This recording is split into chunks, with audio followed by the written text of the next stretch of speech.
70 জন স্টুডেন্টের উপরে আমি এই গবেষণাটা চালিয়েছি।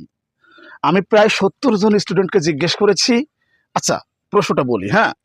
আমি ওদেরকে এভাবে জিজ্ঞেস করলাম, আচ্ছা বলো তো, বাড়িটি পাহাড়ের নিচে কি হবে? মানে ইংরেজিতে আমরা বলবো কিভাবে? 70 জন স্টুডেন্ট এভাবে বলল, the house is under the hill. The house is under the hill. হ্যাঁ, আন্ডার মানে নিচে, এটা ঠিক আছে। বাড়িটি পাহাড়ের নিচে অবস্থিত। মানে এটা কিন্তু ঠিক নেই। আমি বলছি না যে ঠিক আছে, আসলে কিন্তু ঠিক নেই। আসলে এই ভুল বাক্য এটা একটা। আসলে কেন ভুল? আচ্ছা, ঠিক এই মুহূর্তে যারা আমার এই ভিডিওটি দেখছো, একটু চিন্তা করো তো যে আসলে ভুল কোথায়? ভুলটা কোথায়? বাড়িটি পাহাড়ের নিচে, the house is under the hill. Okay, মনে হচ্ছে যে বাক্যে কোনো ভুল নেই, কিন্তু ভুল আছে। কিন্তু এই ভুলটা সবাই ধরতে পারে না, সবার ধরার ক্ষমতা নেই। আচ্ছা, এটাই বুঝতে হবে। আসো আলোচনায় আসি। আচ্ছা, এই যে বলছিল যে বাড়িটি পাহাড়ের নিচে, আন্ডার মানে নিচে। ওকে, এখন কথা হচ্ছে আন্ডার মানে নিচে, আবার বিলো মানেও নিচে।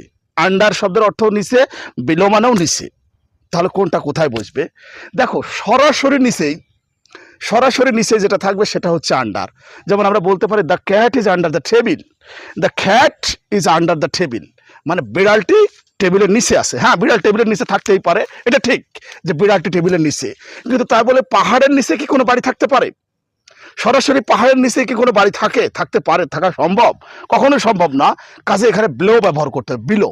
হ্যাঁ, উদাহরণ দিলেই বুঝতে পারবা। এই যে বলছি the house is under the hill, এটা হবে না। এখানে কি হবে জানো? The house is below the hill, মানে বাড়িটি পাহাড়ের নিচে, কিন্তু সরাসরি পাহাড়ের নিচে না, একটু মানে পাহাড়ের ধারে ধারে কাছাকাছি থাকবে। তো এইরকম ক্ষেত্রে আমরা বিলো ব্যবহার করব।